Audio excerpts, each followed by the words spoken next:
Assalamualaikum warahmatullahi wabarakatuh. Bismillah, alhamdulillah, assalatu wassalamu ala rasulillah Sayyidina wa maulana Muhammad ibn Abdillah la nabiyya ba'dahu wa ala alihi wa man tabi'ah minat dunya ilal qiyamah. Hadirin ma'asyiral muslimin hafizakumullah. Sore ini akan kami bacakan penjelasan tentang silsilah nasab Nabi Muhammad sallallahu alaihi wasallam, baik dari jalur bapaknya maupun dari jalur ibunya. Yajibu wajib ala sahsi atas seseorang ayat zakari, yakni orang laki-laki, wal unsa dan perempuan, apa ayya'rifa mengetahui nasabahu sallallahu alaihi wasallam, nasabnya Kanjeng Nabi Muhammad sallallahu alaihi wasallam, min jihati abihi dari jalur bapaknya, wa min jihati ummihi dan dari jalur ibunya. Nah, yang wajib diketahui itu ila Adnana, sampai kakek buyutnya yang bernama Adnan. Jadi bagi kita orang Islam wajib hukumnya mengetahui silsilah nasab Nabi Muhammad, baik dari jalur bapaknya maupun dari jalur ibunya.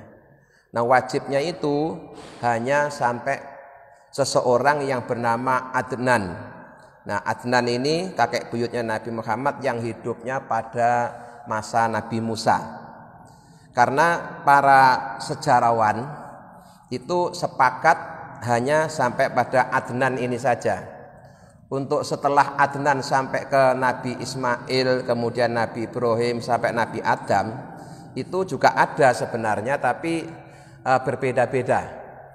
berbeda-beda, bahkan antara satu jalur dengan jalur yang lain itu saling bertentangan, saling menjauh. Makanya kemudian para ahli sejarah tidak sepakat. Ya, tidak sepakat. Istilahnya jalur dari Adnan sampai ke Nabi Adam itu tidak ada yang sahih. Nah, tapi kalau dari Nabi Muhammad sampai ke Adnan ini sahih, karena semua ahli sejarah sepakat. Amma ma ba'dahu fala yajibu ma'rifatuhu. Adapun mengetahui nasab Rasulullah setelah Sayyidina Adnan itu tidak wajib untuk mengetahui. Bikhilafi, bila khilafin, dengan tanpa perbedaan pendapat. Jadi semua sepakat, para ulama menyatakan mengetahui nasab Rasulullah setelah Adnan sampai Nabi Adam itu tidak wajib. Bal karahu Malik, bahkan Imam Malik menghukumi makruh. Ya. Jadi yang disepakati hanya sampai pada Adnan saja. Fa amma nasabu sallallahu alaihi wasallam min jihati abi fa huwa sayyiduna Muhammad bin Abdillah. Adapun nasab Rasulullah dari jalur bapaknya, yaitu Nabi Muhammad itu putra dari seseorang yang bernama Abdullah. Abdullah putranya Abdul Muthalib. Nama aslinya Abdul Muthalib itu Amir, atau Syaibatul Hamdi, orang tua yang bijak. Jadi orang Arab itu selain punya nama asli, punya nama panggilan. Biasanya nama panggilan itu sesuai dengan perilaku atau khas yang dimilikinya. Jadi kalau kakeknya Nabi Muhammad namanya Abdul Muthalib, kalau pamannya Abu Thalib, ini mirip. Kemudian Abdul Muthalib ini putranya Hasim. Hasim putranya Abdi Manaf. Abdi Manaf putranya Qusay. Qusay putranya Kilab. Kemudian Kilab putranya Murrah. Murrah putranya Ka'ab. Ka'ab putranya Lu'ay. Lu'ay putranya Ghalib. Ghalib putranya Fihr. Fihr putranya Malik. Malik putranya Nadhr. Kemudian Nadhr putranya Kinanah. Kinanah putranya Khuzaimah, dan Khuzaimah putranya Mudrikah. Mudrikah putranya Ilyas, tapi bukan Nabi Ilyas. Nah, di nama aslinya itu Husain. Di kakek buyut Nabi Muhammad yang bernama Ilyas itu nama aslinya Husain, nama panggilnya Abu Amr. Wa kana yasma'u fi sulbihi talbiyatan Nabi al-ma'rufata fil haji. Kakek buyutnya Nabi Muhammad yang bernama Ilyas ini sudah pernah mendengar suara talbiyahnya orang haji waktu masih berada di sulbi, masih ada di tulang rusuk. Kemudian Ilyas ini putranya Mudhar. Mudhar putranya Nizar. Nizar putranya Ma'at. Namanya susah diucapkan. Walamma sallatallahu buhtasor alal arabi amarallahu armaya'a ayahmilahu alal buraki kaila tusibahul nikmatu. Kakek buyutnya Nabi Muhammad yang bernama Ma'at itu dia orang Arab. Ketika Arab masih dikuasai oleh Raja Buhtasor, itu Allah menyuruh pada seorang hambanya yang bernama Armaya untuk menyelamatkan Ma'at ini, yaitu dengan membawanya naik ke buruk sehingga dia selamat dari kekejaman Buhtasor. Kemudian setelah Buhtasor ini meninggal dunia, kemudian Arab sudah aman, maka Ma'at ini dikembalikan lagi ke negeri Arab. Nah, Ma'at ini putranya Adnan. Nah, kakek buyutnya Nabi Muhammad yang paling tua, ya, itu yang disepakati adalah sampai Sayyidina Adnan. Wa kana fi zamani Musa ala sahih. Menurut ahli sejarah yang sahih, kakek buyutnya Nabi Muhammad yang bernama Adnan ini hidup pada zaman Nabi Musa alaihi salam. Hanya sampai situ yang sahih. Setelah Nabi Musa ke atas sampai kemudian bertemu nanti dengan Nabi Ismail, Nabi Ibrahim, kemudian terus naik sampai ke Nabi Adam, itu terdapat beberapa pendapat yang berbeda-beda. Maka tidak disepakati oleh para ulama dan kita tidak wajib untuk mengetahuinya. Wa ajma'al ulama'u ala anna Rasulullah sallallahu alaihi wasallam innaman tusiba ila Adnan. Para ulama telah sepakat bahwa nasab Rasulullah itu sampai ke Sayyidina Adnan. Walaisa fi ma ba'dahu ay Adnana ila Adama alaihi salatu wasallam tariqun sahihun fi ma yunqalu. Adapun nasab Rasulullah setelah Sayyidina Adnan sampai ke Nabi Adam itu tidak ada jalan yang sahih yang bisa dinukil. Lima waqa'a fihi minal aqwalil mukhtalifati, karena terdapat beberapa pendapat yang berbeda-beda al-mutaba'idati yang saling menjauhkan. Artinya antara satu jalur dengan jalur yang lain itu bertentangannya sangat jauh sehingga tidak sepakat. Karena tidak sepakat maka juga tidak diharuskan kita untuk mengetahuinya. Yang wajib diketahuinya hanya sampai ke Adnan saja. Itu kalau saya hitung itu ada sampai 20, Pak, ya. Jadi Nabi Muhammad putra Abdullah, Abdullah putra Abdul Muthalib, terus sampai terakhir ke Adnan ini nomor yang ke-20. Nanti saya jelaskan pentingnya nasab. Kemudian wa amana nasabu sallallahu alaihi wasallam min jihati ummihi. Sekarang nasab Rasulullah dari jalur ibunya, yaitu Sayyidina Muhammad putra Aminah. Aminah ini putrinya Wahab, Wahab putranya Abdi Manaf bin Zuhroh. Nah, di jalur bapaknya ada yang bernama Abdi Manaf, di jalur ibunya juga ada yang bernama Abdi Manaf, tapi orangnya beda. Ya, walaupun namanya sama tapi orangnya beda. Jadi jalur dari bapaknya itu kakeknya ada yang bernama Abdi Manaf, yang jalur dari ibunya juga salah satu kakeknya ada yang bernama Abdi Manaf bin Zuhroh. Kemudian Zuhroh ini anaknya Kilab. Nah, Kilab ini nasab yang mempertemukan antara nasab dari bapak dan nasab dari ibu. Ya. Jadi jalur nasab dari bapak Nabi Muhammad itu melewati Kilab, ya. Jalur dari ibu juga ngelewatin Kilab. Jadi Kilab ini kakek buyut dari ayah dan juga dari ibu. Beda dengan Abdi Manaf tadi. Kalau Abdi Manaf tadi orangnya memang beda. Yang dari jalur bapak ada yang namanya Abdi Manaf, yang dari jalur ibu juga ada yang namanya Abdi Manaf. Orangnya beda. Tapi kalau Kilab ini sama. Yang dimaksud Kilab di jalur bapak itu ya Kilab di jalur ibu itu. Fatastami'u ay Aminatu ma'ahu sallallahu alaihi wasallam fi jaddihi Kilabin.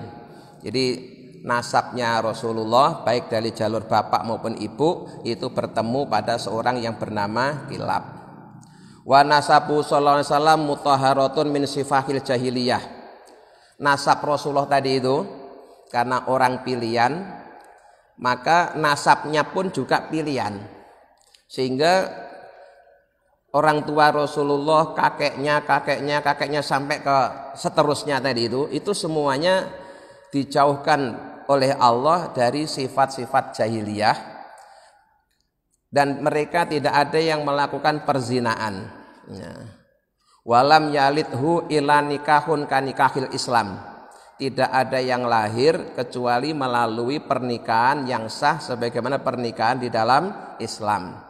Miladun adama ila anwalatahu sallallahu alaihi wasallam abuhu wa ummuhu, sampai ya dari jalur ke atas sampai Nabi Adam sampai ke ibunya Nabi Muhammad itu semuanya melalui pernikahan yang sah. Jadi dijaga betul oleh Allah ya, karena ini calon menurunkan nabi pilihan, nabi akhir zaman, pimpinannya para nabi dan rasul, maka nasabnya pun juga dijaga oleh Allah ya. Sejak Nabi Adam sampai Sayyid Abdullah itu tidak ada seorang pun yang melakukan perbuatan zina, semuanya melalui proses pernikahan yang sah.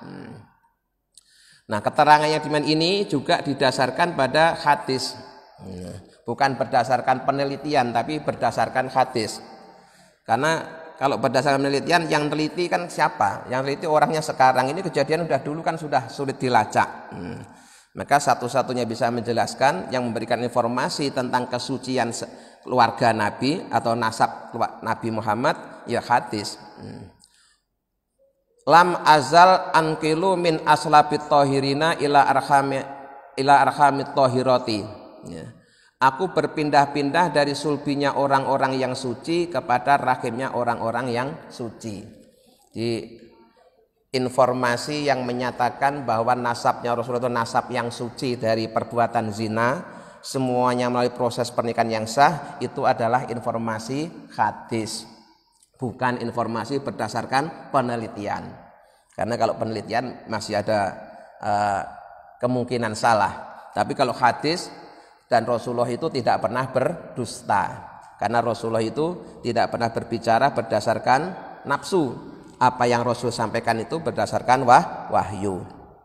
Nah, perlunya nasab, walaupun di dalam Islam kemuliaan seseorang itu tidak diukur dengan nasabnya, tapi diukur dengan ketakwaannya.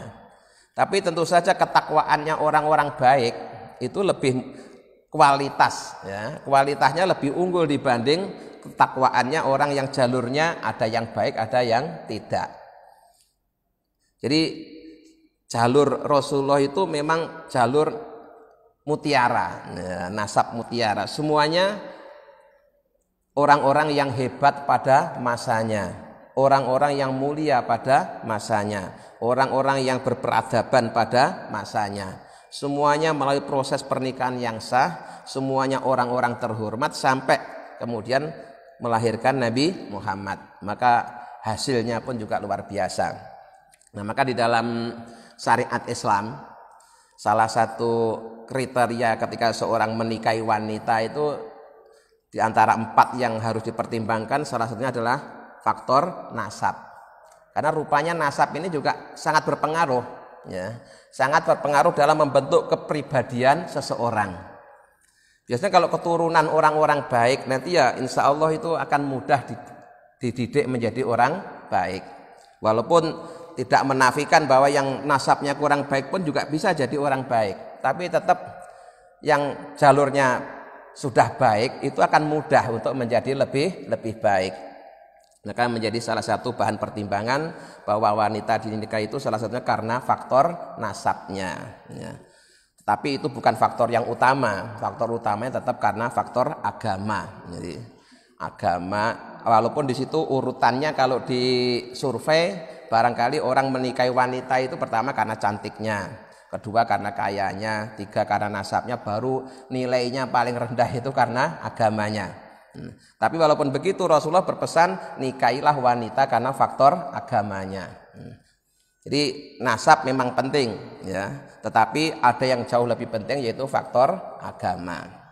Karena dengan agama yang baik maka nasab yang kurang baik akan menjadi lebih baik. Dan di kalangan para ulama juga ada ulama besar yang orang tuanya itu masih orang Majusi, tapi melahirkan keturunan seorang ulama besar, ada juga seperti itu. Jadi Allah bisa saja ya melahirkan yang hidup dari yang mati maupun yang mati dari yang hidup. Termasuk juga melahirkan orang-orang baik dari keturunan yang kurang baik, atau melahirkan orang-orang yang kurang baik dari orang-orang yang baik. Nah, kalau jalur Nabi Muhammad itu orang-orang baik melahirkan generasi yang baik, karena memang sudah serba dipilih oleh Allah Subhanahu wa taala. Baik. Jadi anna jami'a abaihi wa jami'a umatihi ila adama wa hawa'a laisa fihim kafirun. Nasabnya Rasulullah itu dari jalur bapaknya maupun dari jalur ibunya semuanya sampai ke Nabi Adam dan Ibu Hawa tidak ada seorang pun yang kafir. Nah, tidak ada seorang pun yang kafir. Memang yang dulu waktu pengajian peringatan Maulid pernah saya singgung, yang terjadi ikhtilaf itu tentang status Azar. Azar itu bapak kandungnya Nabi Ibrahim apa sekedar pamannya? Itu kemarin kan sudah saya jelaskan ada dua pendapat ya. Bagi yang menganggap bahwa Azar ini bapak kandungnya Nabi Ibrahim, maka Azar itu ketika masih ditempati oleh Nur Muhammad dia mukmin, tapi setelah Nur Muhammad pindah ke Ibrahim, Azar berubah menjadi kafir. Gitu. Saya kira sore ini sampai di sini dulu, mudah-mudahan ada manfaatnya. Bismillahirrahmanirrahim. Asyhadu an la ilaha illallah, astaghfirullah, nas'alukal jannata wa na'udzubika minan nar. Allahumma innaka afuwun tuhibbul afwa fa'fu anna ya karim. Assalamualaikum warahmatullahi wabarakatuh.